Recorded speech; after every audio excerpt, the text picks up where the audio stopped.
sabi niya, I can offer you, sinabi niya yung annual, which is mataas sa Tim Hortons. Tinanong niya kasi sahod ko sa Tim Hortons before. So, inoferan niya ako.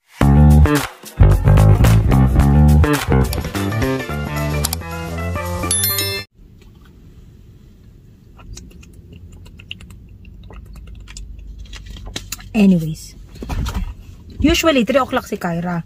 Kaya lang yan, kapag sinabi ng, siguro mana sa akin, pag sinabi ng ano na, gusto mo umuwi ng 2, uwi yan. Pag sinabi ng 1, uwi yan. Shuan, 1. Ayun. So, bihira akong mag-vlog kasi kay Marvin naman talaga yung vlog na yun. Although Team Suliman yun. Pero, siya naman yung mahilig na mag-video. And yun lang. So, meron akong allergy. Alam niyo yung allergy na to? Parang mula nung nag-start ako sa Costco. Hindi na siya natanggal. Nakainis. So ngayon, day of si Inday. September, October, November, December, January, February, March. 7 buwan na ang off ko is Tuesday, Wednesday. And mag-iisang taon na ako sa Costco sa June 6. Bilis din ng panahon, ano? Isang taon ka na. So, parang effective June 6. Effective sa time na na-hired ka, hindi dun sa time na na-regular ka. Kasi, nung na-hired kasi ako mga katim sa Costco, ano yun? June. Ang tawag doon seasonal. Hindi ko alam ngayon kung may seasonal pa. Parang tinanggal nila. Parang ang priority nila is student. Yung university ng mga student. So, magtatrabaho sila. And then, based sa schedule nila, kung ano availability nila, or hindi ko alam kung after nun, ilang buwan lang sila, or dahil nga student sila, so ilang taon sila, kung part-time regular sila, hindi ko alam ba't naman kasi sinabi ko pa, hindi ko naman talaga alam, diba? Pero anyways, yun yung hinard after nung batch namin. Hindi na kasi sila nag-hard ng seasonal, kaya ko lang siya nakwento. Dati kasi, bago ako, makakakita kami ng hiring seasonal. Ibig sabihin, parang pagdating ng, let's say, hindi pwedeng January, February, March kasi wala namang benta nun. May benta pero hindi kasing benta ng mga other season. So, pagdating ng spring, the summer, at saka pagpapasko, nag-hire sila ng seasonal. 3 months lang yun. So, ako noon, wala akong contract. Parang based dun sa agreement, 3 months ako na magtatrabaho and it's up sa akin. At least meron akong ample time to decide na dito ba talaga ako? Gusto ko ba talaga to? Or kaya ko ba talaga to? Or para dito ba talaga ako? Kasi kung iisipin, hindi siya nalalayo sa food service dahil busy din talaga siya. Lalo kapag Friday, Saturday, Sunday. Isama mo yung Monday dahil pag Monday, nagkakaroon ng weekly na sales. Iba-iba yun. 1 week lang yun yung promotion. So, madalas yung mga nasa fence or nasa end cap or nasa gitna for Monday lang yun hanggang Sunday. Pagdating ng Sunday ng gabi, pinapalitan na yun. Tapos iba na may sale pag Monday. So, maraming regular na pumupunta kapag Monday. So, busy pag opening. Hindi gano'n kapag closing. Medyo. Pero pag wala kasi ako Tuesday, Wednesday, so hindi ko alam. Pag Thursday, ayun, sakto lang yung tao. Pero pag Friday, Saturday, Sunday, yun yung bonggang-bongga talaga. Buti na lang, pag Saturday, Sunday, ang maganda sa Costco, 6 PM lang. So, 8 lang na uwi namin. So, ayun. Nung na-hired ako, sabi, 3 months yun, hindi lang depende sa akin. Pwede kasing sumuko ako in 1 week or 1 month o 2 months. O bago mag 3 months, umalis na ako. Kasi meron akong kabatch na hindi na, ilan yung kabatch namin na hindi nagstay. And then, ilan din yung kabatch namin na hindi na-stay, hindi na-maintain. Tapos, depende yun sa management. Kung magustuhan ka nila, ire-regular ka nila. Depende sa opening. Nun kami, regular part-time, which is okay sa akin. Ayoko naman mag full-time dahil 8 hours yun, sobrang pagod talaga sa katawan. Hindi naman sa maarte ako, pero kasi nga, meron akong great way. Kumbaga, at the back of my mind, okay na sa akin yung part-time para 5 hours in 5 days doon sa trabaho sa Costco. at least meron akong income na pumapasok, steady income na pumapasok para sa sasakyan, tapos sa bahay kasi weekly yung bahay namin. Anong tawag dyan? And then, yung Greatway, yun yung extra namin para sa savings, para sa mga ibang bills, sa tawag dyan, gusto na pang travel, alam niyo yun. Hindi naman kami lagi nagta-travel. Nag-start lang kami this year and gusto pa namin masundan siya. So, para doon yung Greatway. Kasi, definitely, yung kita ko sa Costco, hindi yun magiging enough para makapag-travel ako. Dahil magkano lang kinikita ko sa Costco. Pero, compared dun sa pagiging manager, kasi manager ako ng Tim Hortons ng ilang taon. 16, 17, 18. Nag-stop ako ng 18, 19, 20, 21. Parang 5 years ako naging manager sa Tim Hortons. Yung bi-weekly ko is hindi nalalayo sa bi-weekly ng Costco. Lalo na kapag naka full-time ako. Pag meron akong at least 5 sa 10 na 8 hours, yun na yung sinasahod ko as manager sa Tim Hortons. Kapag meron naman akong 2 8 hours, halos nag-1,000 din yung sahod ko, kaya okay siya. Nag-start ako as $17.50.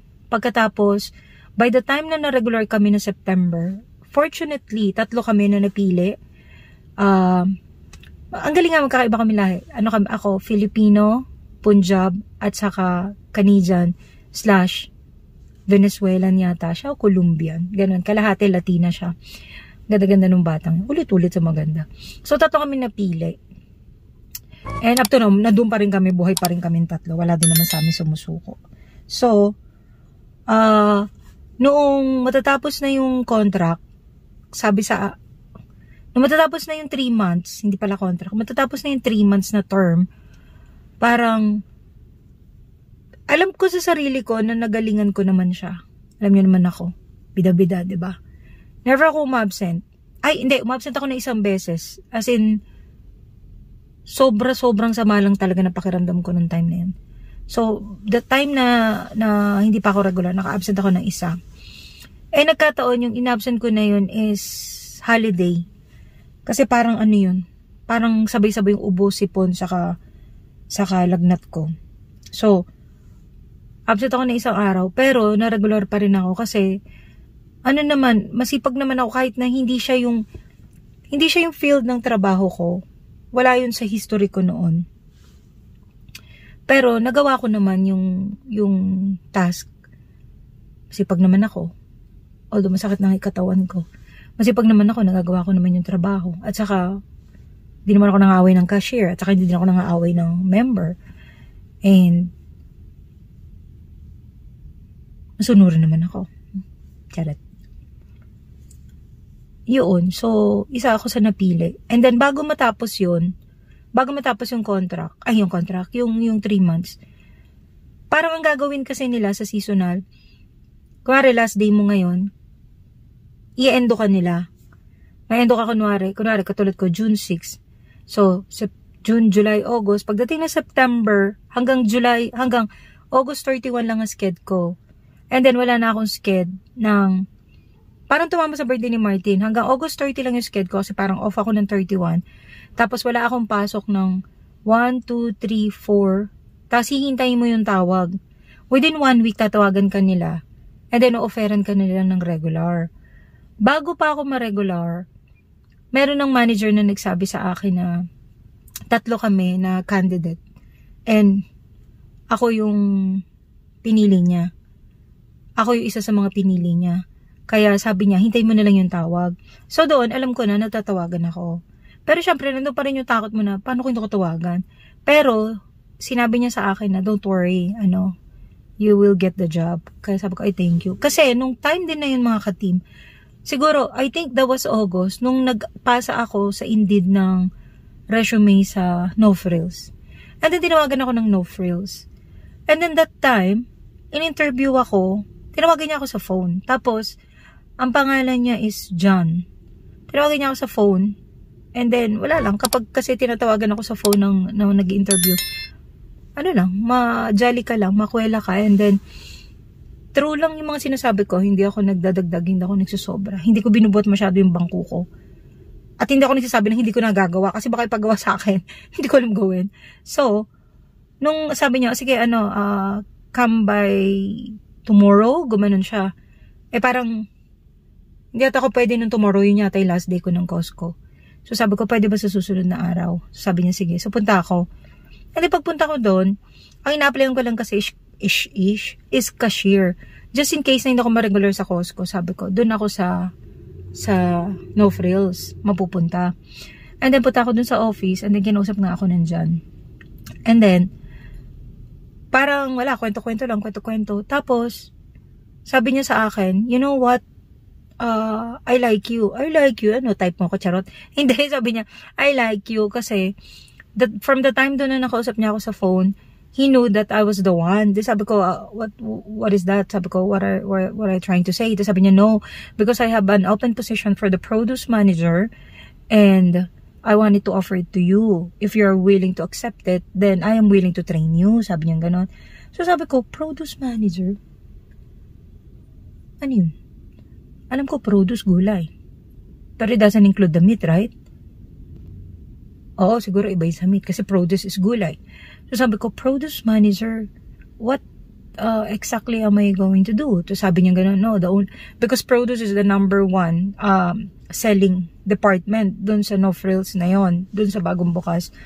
And then sabi niya, so, ayaw na wala kang experience pero you've been a manager for how many years and then you should not sell yourself short, sabi niya gano'n, kasi qualified ka, kaya lang bakit cashier ang ina-applyan mo? Pwede ka naman sana mag-apply ng kahit na management trainee or something na meron medyo mataas yung posisyon, supervisor.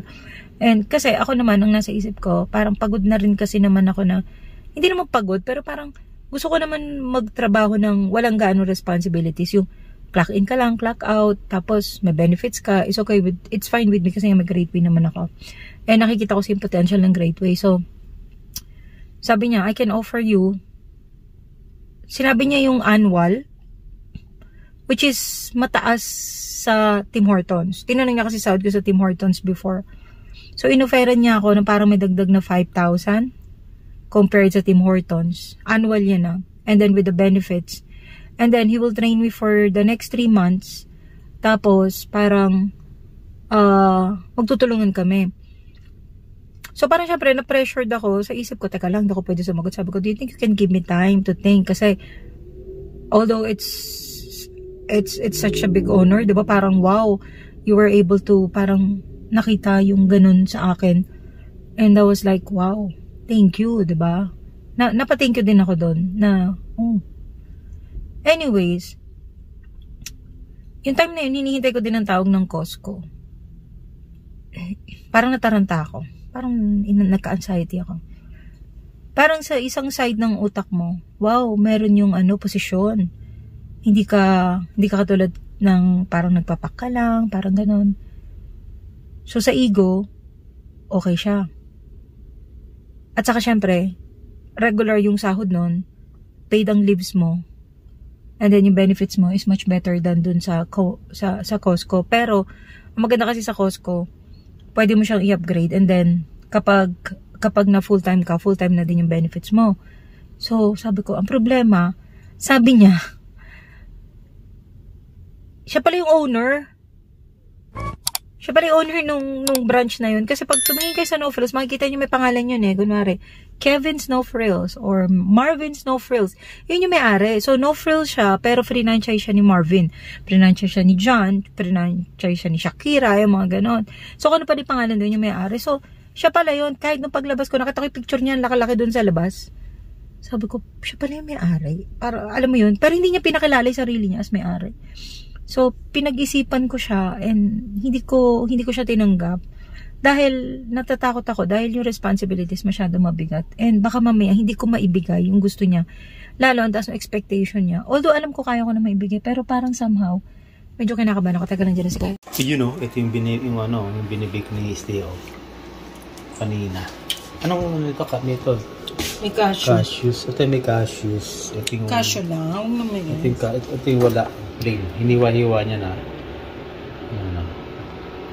Yan na. Sarap. Anong masasabi mo sa bake? Sarap ako nagsabi. O, patikman mo. Eh, makatima. Ito, si Bin maarte to minsan eh. Hindi to mahilig sa dessert eh. Pero patikman mo. Ayun eh. Tagal na request yan ni Shirley eh. Sarap siya. Yung ano?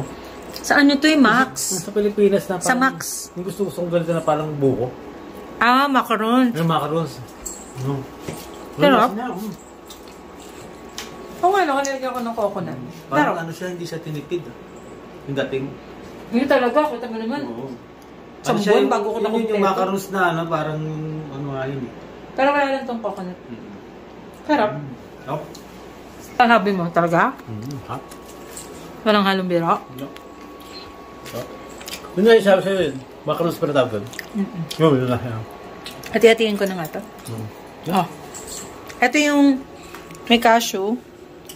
Ito yung plain. Ako kasi hindi ako mahilig sa may mani. Iwa-iwain mo siyang ganun. Oo. Tapos ganyan. Lalagyan Yan yung parang sa Max. yung ganitong lalagyan. Ito yung tsura niya sa loob. Para di siya damigas. Yan. Ang sarap gano'n to. Dulo. Gusto ko nga yung dulo. Ito? Sarap. O tara, maghiwa na ako. Kasi nangihingi si Mika. Pinakita ko kasi kay Mika nangihingi. Tapos, bukas kasi nasa Tim Hortons ako, meron akong client. So, magdadala ako dahil yung mga kaibigan ko sa Tim Hortons request lagi. O siya. O, harap sa'yo yun. Harap ah.